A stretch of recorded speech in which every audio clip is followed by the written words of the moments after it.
pagi anak-anak Ibu semua. Ibu harap semua dalam keadaan baik dan tetap semangat. Di sini Ibu akan melanjutkan materi kita tentang penerapan Pancasila dalam kehidupan sehari-hari. Nah, khususnya penerapan sila keempat, karena penerapan sila pertama, kedua, dan ketiga kita sudah mempelajari. Nah, dan Ibu lihat dari hasil PH-nya masih ada beberapa anak yang belum tuntas secara KKM. Dan Ibu harap setiap ada materi yang dikirim atau video yang dikirim supaya diperhatikan ya atau dipelajari. Nah, tentu kita sudah tahu ya apa itu bunyi sila keempat, yaitu kerakyatan yang dipimpin oleh hikmat kebijaksanaan dalam permusyawaratan perwakilan. Artinya, sebagai warga negara Indonesia, kita mempunyai kedudukan, hak, dan kewajiban yang sama. Tapi, walaupun kita memiliki hak masing-masing, kita sebaiknya harus memperhatikan kepentingan bersama. Nah, apa itu lambang sila keempat? Nah, di sini ya ini adalah kepala banteng. Dan di sini ada alasan mengapa kepala banteng ini dipilih sebagai lambang sila keempat. Banteng itu adalah hewan sosial yang umumnya berkumpul atau berkelompok. Jadi, kebiasaan berkumpul itulah yang digunakan karena masyarakat Indonesia atau sikap masyarakat Indonesia untuk selalu berkelompok atau berkumpul. Latar belakangnya ini merah, artinya berani bertanggung jawab dalam mengambil keputusan. Sehingga lambang ini menandakan bahwa masyarakat harus berkumpul satu dengan lainnya dalam upaya memecahkan atau mencari solusi dari berbagai permasalahan untuk mencapai mufakat atau kesepakatan bersama. Sekarang kita lanjut ke makna dari sila keempat Pancasila. 1. Menghargai keputusan bersama. Jadi keputusan bersama itu adalah segala sesuatu yang telah disepakati bersama untuk dijalankan bersama. Hasil keputusan bersama ini menjadi tanggung jawab bersama. Oleh karena itu, siapapun yang terikat dan terkait dengan hasil keputusan bersama harus menaatinya. Apa itu contohnya? Tata tertib sekolah. Tata tertib di kelas yaitu contohnya tidak boleh membuang sampah, tidak boleh mencoret-coret meja. Itu adalah keputusan yang kita ambil bersama kan. Jadi keputusan ini mengikat kita semua bahwa siapapun yang ada di kelas itu berhak menaatinya. Dan juga peraturan dalam keluarga. Mungkin di keluarga kita masing-masing juga ada peraturan-peraturannya. Contohnya malam itu harus bersama. Atau pulang ke rumah itu sebelum jam 10 malam. Yang kedua, demokrasi. Demokrasi itu artinya persamaan hak dan kewajiban. Demokrasi memiliki asas dari rakyat, oleh rakyat, dan untuk rakyat. Yang artinya, pemerintah yang dijalankan di suatu negara, contohnya Indonesia, berasal dari rakyat. Karena rakyat yang memilih pemimpin untuk mengatur pemerintahan tersebut. Oleh rakyat, karena rakyat ikut berpartisipasi dalam terlaksananya suatu peraturan yang dibuat dalam pemerintahan.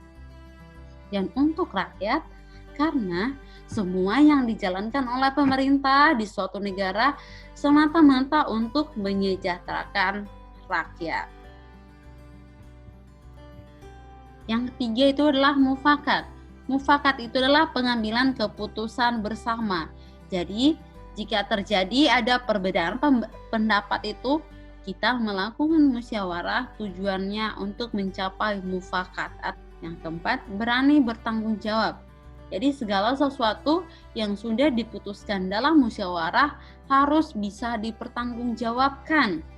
Karena jika tanpa adanya rasa tanggung jawab, kebijakan akan menyimpang dari segala kebutuhan masyarakat. Jadi jika sesuatu itu sudah diputuskan harus bisa ditanggung-jawabi. Sekarang kita masuk ke butir-butir pengalaman sila keempat. Yang pertama itu, sebagai warga negara dan warga masyarakat, setiap rakyat Indonesia mempunyai kedudukan, hak, dan kewajiban yang sama. Yang kedua, adanya larangan memaksakan kehendak kepada orang lain. Jadi tidak boleh memaksakan kehendak kepada orang lain. Dia musyawarah dalam mengambil keputusan untuk kepentingan bersama. Jadi segala sesuatu yang dimusyawarahkan itu semata-mata untuk mengambil keputusan untuk disepakati bersama. Yang keempat, melakukan musyawarah untuk mencapai mufakat, diiringi dengan semangat kekeluargaan. Jadi, jika dalam masyarakat itu terjadi perbedaan pendapat atau perbedaan pilihan, itu biasanya kita lakukan itu musyawarah untuk mencapai mufakat, kesepakatan. Nah, bagaimana caranya biar mencapai kesepakatan? Contohnya dengan melakukan voting. Voting itu mengambil suara terbanyak. Tapi di samping itu semua harus mementingkan rasa kekeluargaan, harus ada semangat kekeluargaan. Yang kelima, menghormati dan juga menjunjung tinggi keputusan yang dicapai sebagai hasil dari pelaksanaan musyawarah. Nah, nomor 4 tadi, ketika mufakat sudah ada atau ketika kesepakatan bersama itu sudah diputuskan, jadi setiap anggota masyarakat yang terikat dengan musyawarah itu harus menghormati. Apapun pilihannya, apapun keputusan akhirnya, semua masyarakat yang terikat dengan musyawarah itu harus menghormati keputusan itu dan menjalankannya dengan ikhlas. Nomor 6, etikat baik dan rasa tanggung jawab menerima dan melaksanakan hasil keputusan musyawarah. Nah, bagi orang yang sudah diberikan tanggung jawab untuk menjalankan hasil keputusan bersama itu harus menerima tanggung jawabnya dan melaksanakan demi warganya. Nomor 7, di dalam musyawarah diutamakan kepentingan bersama di atas kepentingan pribadi dan golongan. Ya, ini sudah jelas ya. Nomor 8, musyawarah dilakukan dengan akal sehat dan sesuai dengan hati nurani yang luhur. Jadi, musyawarah itu tidak boleh dengan paksaan. Ketika kita melakukan voting atau memberikan hak suara kita, harus dengan akal yang sehat dan sesuai dengan hati nurani.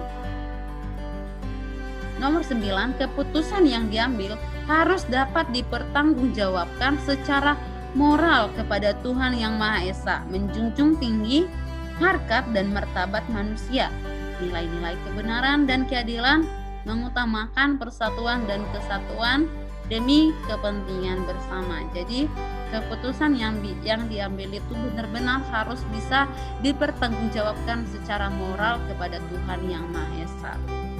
10, memberikan kepercayaan kepada wakil-wakil yang dipercayai untuk melaksanakan permusyawaratan dan kepada wakil-wakil rakyat yang sudah dipilih ketika musyawarah itu harus melaksanakan keputusan yang sudah diambil.